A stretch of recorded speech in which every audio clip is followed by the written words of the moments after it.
Hello जी, अस्सलाम वालेकुम। क्या हाल है गाइज? उम्मीद है आप सब ठीक होंगे। अल्हम्दुलिल्लाह से जी मैं भी बिल्कुल ठीक हूँ। वेलकम है आपका न्यू व्लॉग में। सुबह सुबह का टाइम था और माशाल्लाह फजर जो थी वो बहुत ज़्यादा एक्टिव थी और अपने भाई बहन के साथ सबके साथ मिलके खेल रही थी। तो माशाल्लाह फिर बैठे बैठे मेरा भी दिल करता कि मैं भी चटना ना लाडियाँ लूडियाँ कर ला। तो खैर यहाँ पर जी हम मस्ती मजाक कर रहे थे बच्चों के साथ, क्योंकि बच्चों को सॉरी सैटरडे एंड संडे छुट्टी थी। तो इसीलिए से आय हाय, शुरू शुरू तो मैं भटक गई हैं। यानी कि इसीलिए ही हम इसी तरह से मजाक करें, नहीं तो ज़्यादातर तो बच्चे जो हैं वो स्कूल में ही होते हैं इस टाइम।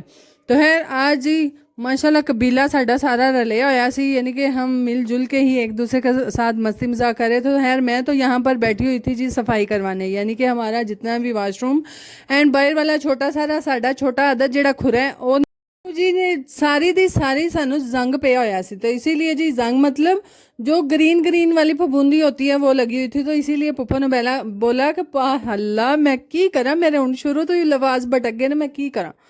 है जी, पुप्पो ने बोला था कि वो पास बैठ के उतरवाओ, यानी कि अच्छे से साफ करवाओ। तो खैर वो मैं साथ साथ साफ करवा रही थी, साथ साथ बच्चों के साथ खेल रही थी।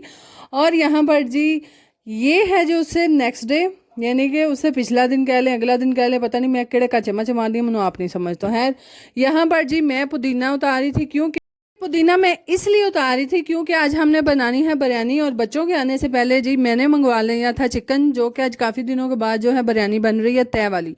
क्योंकि दोपहर में जी बच्चे जो हैं वो काफ़ी खुश होकर खा लेते हैं, तो मैं बना रही थी वही। और मैं जी मनु आप नहीं सी पता, मैं दही मसाले मसूले पा के उत्ते गोशत चढ़ाई समय का चलो हूँ गल जाए तो मैं फटाफट पुदीना खोवा। तो खैर यहाँ पर ये एक अदद हमारी जी वलटोई, ਜਿਹਨੂੰ ਤੁਸੀਂ ਗੜਵਾ ਕਹਿ ਲਓ ਜਾਂ ਫਿਰ ਤੁਸੀਂ ਦੋਣੀ ਕਹਿ ਲਓ, ਜਿਹੜੀ ਜ਼ਬਾਨ ਤੁਹਾਨੂੰ चंगी लगती है ਜਿਹਦੇ ਵਿੱਚ ਤੁਸੀਂ कह सकते हो वो कह लो। तो खैर ये धूप में मैंने धो के रखी थी, क्योंकि काफ़ी दिनों से जी हमारा जो दही वाला दूध होता है जिससे हम लस्सी बनाते हैं मक्खन बनाते हैं वो अच्छे से जम नहीं रहा।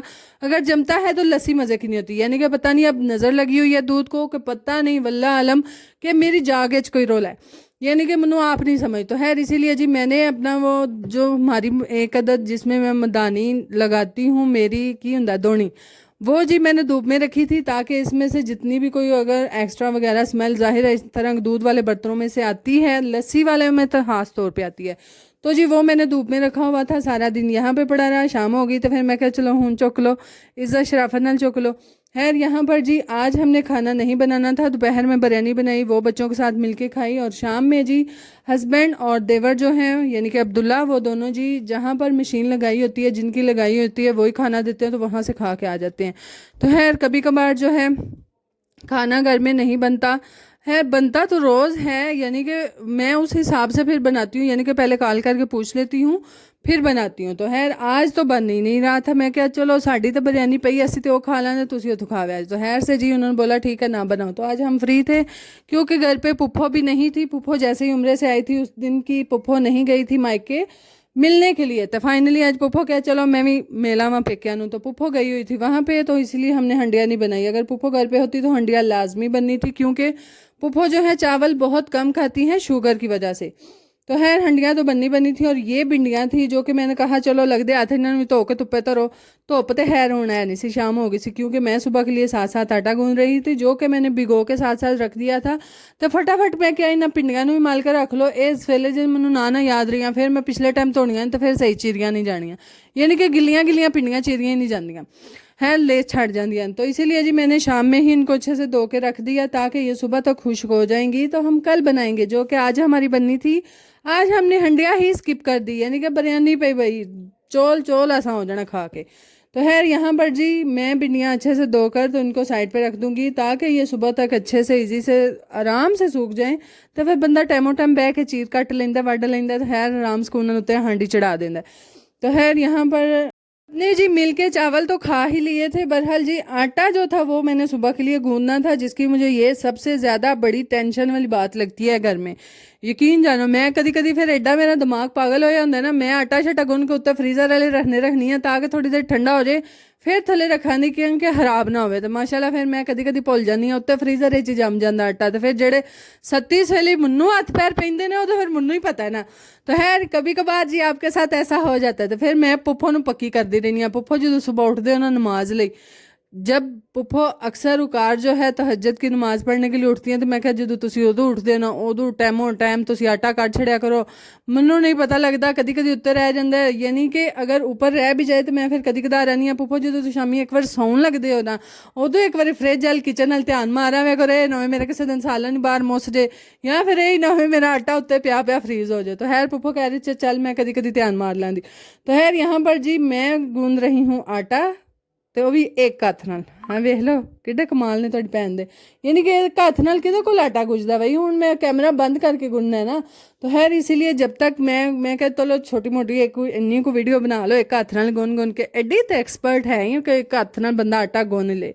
तो खैर यहाँ पर जी आटा गूंद के अच्छे से मैं इसको डिब्बे में डाल के तो ऊपर रखूँगी और थोड़ी देर के बाद नीचे रख लूँगी। तो जो फिर कदी कदी आइंदा मेरे नाल हिसाब होंगे ना कि जिदन आटा उत्ते ही पिया पिया फ्रीज हो जाता है, हाय हाय फिर मैं कट कट के उन्होंने पानी च पई तरनी आ, थले पा भांडे च भी पानी तो आटे के उत्ते भी पानी। मैनू आप नहीं समझ आती कि खुरना किवें मैंने। तो खैर ये जी सारे मसले मसाइल कभी कभार आपके साथ हो जाते। एडे तुसी शेख चली कि तुसी कोई काम ना भुलो, ये कितने लिखे है, ये हो ही नहीं सकता। खैर जी किचन का काम वगैरह ख़त्म किया और यहाँ पर बच्चे जो थे वो बैठे हुए थे और फजर को, और मुझे इतनी स्वेर वाली एलर्जी है यकीन जानो मनु आप नहीं समझ आती एलर्जी आ कितों गई पता नहीं, खुश्की की वजह तो पता नहीं की मसला है जो भी है। बहरहाल हमें अभी तक कोई समझ नहीं आई कि एलर्जी हुई कैसे है, यानी कि बहुत ज़्यादा ईचिंग है, हारिश होती है स्किन पे, और दूसरा जी साथ साथ जो है जिस्म हमारा हीट अप छोड़ जाता है, यानी कि फजर के साथ भी यही मसला है और मेरे साथ भी। तो खैर फजर को जी उसके पापा लेके गए हुए थे डॉक्टर के पास। मैं क्या चलो मेरी लगदे हथ जेड़ा ना बस दस के दवाई लै वे, मेरी हैरसल है फजर दे ਲਈ ना तुसी बस दवाई लै आवो। तो खैर डॉक्टर भी माशाल्लाह पुट्ठा सी, उन्हें मेरे लिए टीका दे के लिया ते फजर ली दवाई। मैं क्या मैं तो आख्या सी मेरे लिए एक अद्दत गोली कोई लै वे जिस दिन आराम आ जाए। बहरहाल जी हाय हाय यकीन जानो अज तक मैनू इंदी भैड़ी एलर्जी नहीं हुई जी अज मैनू हो गई, यानी कि मेरी स्किन इतनी जलती है खास तौर पर आँखों के नीचे, नाक के इर्द गिर्द, और ये सारी चीज़ें जो हैं होंठ के इर्द गिर्द सारी एलर्जी है, खुश्की है बहुत ज़्यादा स्किन पे। मैं तो आप नहीं समझ आती ये होया की है। तो मैं वैजलीना लिंब लिंब के मैं पागल हुई पई हाँ मुँह ते। तो खैर यहाँ पर जी मैंने मंगवाई थी मुल्तानी मिट्टी जो कि मैंने स्किन पे लगानी है, क्योंकि मैं काफ़ी सुनिया सी कि मुल्तानी मिट्टी ना सुकून आता है, यानी कि जैसे गीली गीली लगती है तो सुकून आता है। तो खैर रात का फ्रिज में दूध पड़ा हुआ था, उसके ऊपर से बलाई बलाई मैंने उतारी, पहले ही खुश्की है तो मैं क्या ये पहला ऐसा रिस्क लेना ही नहीं, क्योंकि गुलाब का रंग जैसे ही डालते हैं वो ज़्यादातर ऑयली स्किन नहीं ड्राई, हाँ ड्राई स्किन लिए होंगे, मेरे हाल है ड्राई लिए होंगे।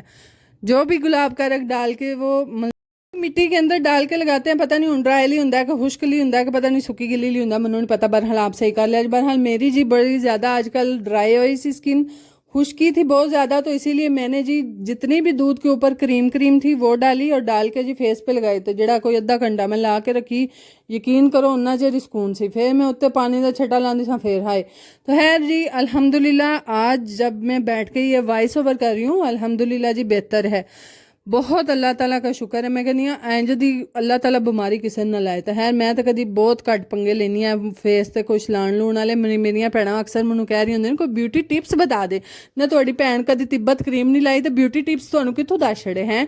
यकीन जानो मैं जिंदगी कभी इंदा पंगा नहीं लिया, यानी कि ना कोई और क्रीम ना कुछ है। सर्दियों में जो है वो ज़्यादातर मैं लगाती हूँ, लोशन लगा लो सन ब्लॉक लगा लो, इदू बाद मैं कभी कोई शै नहीं लाई, ना ही मैं कभी वेसन लिंबे जे, ना ही मैं कभी मुल्तानियां मिट्टियां लिंबियां। बस ए सादा सादा जिंदगी साबन नाल सवेरे लक्स नाल मूँह धो छोड़ो अल्लाह अल्लाह, नहीं तो सादे पानी नाल छट्टा ही मार लो। सादे बंदे इंजे दे होंदे ने, तो जिड्डा को मैं सादा बंदा कोई भी नहीं है। यहाँ पर जी पुप्पो आ चुकी थी, यानी कि ये सेकंड डे था तो पुप्पो आ चुकी थी घर पे, और यहाँ पर साथ साथ मैं बना रही थी अज पकौड़े। तो फिर पहला तुहाडी भैन बड़ी फैशनी बनी, चमचे दे नाल घोलन की कोशिश की, तो मैं कहा इंतहाई बुरी कोशिश है, छड्डो अल्लाह ताला ने डिजिटल हैंड मेड तुहानू एडे वड्डे हत्थ लम्मे लम्मे दिते ने चौड़े चौड़े, तो तुसीं इहदे नाल कर लो। फिर है जी मैं अपना हत्थ हथियार जिहड़ा हुंदा है औरतों का स्पैशल ਉਹਦੇ ਨਾਲ मैं जी बेसन घोलिया घोल के तेन मैं झटकू रखिया। मैं क्या चलो तो फिर नमक ज़्यादा हो गया सी, तो मेरा तो अजकल बीपी भी हाई रहिंदा, मैनू तो फिर मजीद ज़्यादा लग रहा सी। फिर थोड़ी भैन ने थोड़ा अदद और विच बेसन सटिया तो एक अदद और आलू मजीद ऐड किया, तो मैं क्या चलो हुण पूरा हो जाएगा। खैर यहाँ पर जी कभी कभार इस तरह के मसले मसाइल हो जाते हैं जो कि आपको खुद ही कवर करने पड़ते हैं, नहीं तो बड़े बड़े लंबे लंबे छितर पड़ते हैं आपको। तो खैर यहाँ पर जी मैंने बेसन को अच्छे से मिक्स करके मैंने कहा चलो थोड़ी देर रेस्ट करो, मैं भी ज़रा रेस्ट कर रहा हूँ, तो फिर आके पकौड़े तल लेने। तो खैर से जी मैंने आके कढ़ाई चढ़ा दी थी ऊपर, चढ़ान तो बाद मैं फिर अन्ने वाह कड्डी आई पकौड़े। मैं कहा चलो बालो अज घर अज इंजॉय करो, कदी कदी आइंदा मौका आंदा कर लो इंजॉय, क्योंकि मैं पकौड़े बनाने दी बहु पैड़ी हाँ। यकीन करो मैनू खास तौर पर पकौड़िया ना बड़ी एलर्जी, यानी कि मुझे खुद नहीं सहाते सहाते मतलब कि मेरे सीने में जलन होती है। समोसे खा लो नो इशू, पकौड़िया नाल पता नहीं केड़ी मेरा मसला है, मैनू आप नहीं समझ आती। मेरे तो मैनू लगता सारे सिस्टम ही अंदर दे हिले पे ने जेड़े कि मैनू आप नहीं समझ कि क्यों हिले पे ने। खैर यहाँ पर जी पकोड़े वगैरह बनाए, बच्चों को खाना वगैरह खिलाया, और साथ साथ जी मैंने बनाई भिंडियाँ जेड़ियाँ कि मैं तुहानू कल आख्या सी ना वेले नाल शाम नाल धो के धर लो, सुबह तक सुक जांदियां, फिर टाइमो टाइम कट लो। नहीं तो आ पिछले टाइम तुसीं कट्टन पवोगे तो तुहानू ना अगे का पता तो ना पिछे का पता, यानी कि कोई काम ही नहीं निबड़दा। तो खैर मैंने दोपहर में वो बैठ के काट ली थी। ਹੁਣ ਮੈਨੂੰ ਇੰਨਾ ਸਾਹ ਚੜ ਗਿਆ ਨਾ ਬੋਲ ਬੋਲ ਕੇ, ਸੱਚੀ ਲੋਕ ਆਂਦੇ ਨੇ ਬੜਾ ਬਾਜੀ ਤੁਸੀਂ ਬੋਲਦੇ ਹੋ ਹੈ। ਮੈਨੂੰ ਤਾਂ ਲੱਗਦਾ ਤੁਸੀਂ ਬੋਰ ਵੀ ਨਹੀਂ ਹੁੰਦੇ ਮੇਰੇ ਬੋਲਣ ਤੋਂ। ਹੈ ਚਲੋ ਛੱਡੋ ਜੀ, ਬੋਰ ਹੁੰਦੇ ਤਾਂ ਆਪਣੇ ਘਰ ਹੁੰਦੇ ਹੋ, ਕਿਹੜਾ ਮੇਰੇ ਘਰ ਹੁੰਦੇ ਹੋ। ਬਸ ਮੈਨੂੰ ਲੱਗਦਾ ਤੁਹਾਡੇ मेरियां गल्लां सुन सुन के ना कान भी पक जाते होने ने। खैर यहाँ पर जी मैंने प्याज साथ साथ काट रहे थे, साथ साथ भिंडियाँ फ्राई करने के लिए मैंने चढ़ा दी थी, और साथ साथ मैं प्याज यहाँ पे बैठ के ही काटूंगी जेड़े कि मैं छिल ले सन। तो हुण मैनू एक यह नहीं समझ आती, मैनू हैरी मेरी अब्दुल रहमान ने लिया के दिते है वो जो स्टैंड के उत्ते की मैनू पता नहीं ना की हुंदा, मैनू नहीं पता। जेड़े स्टैंड के उत्ते वीडियो बना के लाई दी है ना वो वाला, मैं हूँ धर के भुल गई हाँ। थोड़ी भैन 100 थां फुल छड़ी मैनू नहीं लभ रही, दसो मैनू। मैं मेरा जेहन भी मैनू लगता खराब हो जाना, दिमाग मेरा खराब हो जाना, मैं शायद धर के भुल जानी हाँ। तो खैर यहाँ पर जी साथ साथ भिंडियाँ बनाई, साथ साथ मैंने हंडिया ही बनाई ना, भिंडियाँ ही बनाइया ना। तो फिर नाल जी पुप्पो ने बह के घा सारा पुट छड़ा। पुप्पो आखिया चल तेरा तो टाइम कौन लगना, लिया मैं ही पुट दिया। तो पुप्पो ने बैठ के जी सारी घास वगैरह वहाँ से उतार दी, और साथ साथ पानी दिया, और मैंने साथ साथ आटा गूंदा, और साथ साथ बच्चों के बैग जो थे धूप में धो के डाले हुए थे। इसी तरह के घर के छोटे मोटे काम नहीं ख़त्म होते, बाकी जी व्लॉग ख़त्म हो जाता है यहाँ पर ही। हाँ बस बाकी जी अगर आपको हमारे व्लॉग अच्छे लगते हैं काइंडली लाइक शेयर सब्सक्राइब कीजिएगा, दुआ में याद रखिएगा, अपना बहुत सारा ख्याल रखिएगा। काइंडली चैनल को सब्सक्राइब कर दिया करें जो व्लॉग देखते हैं। अल्लाह हाफिज़।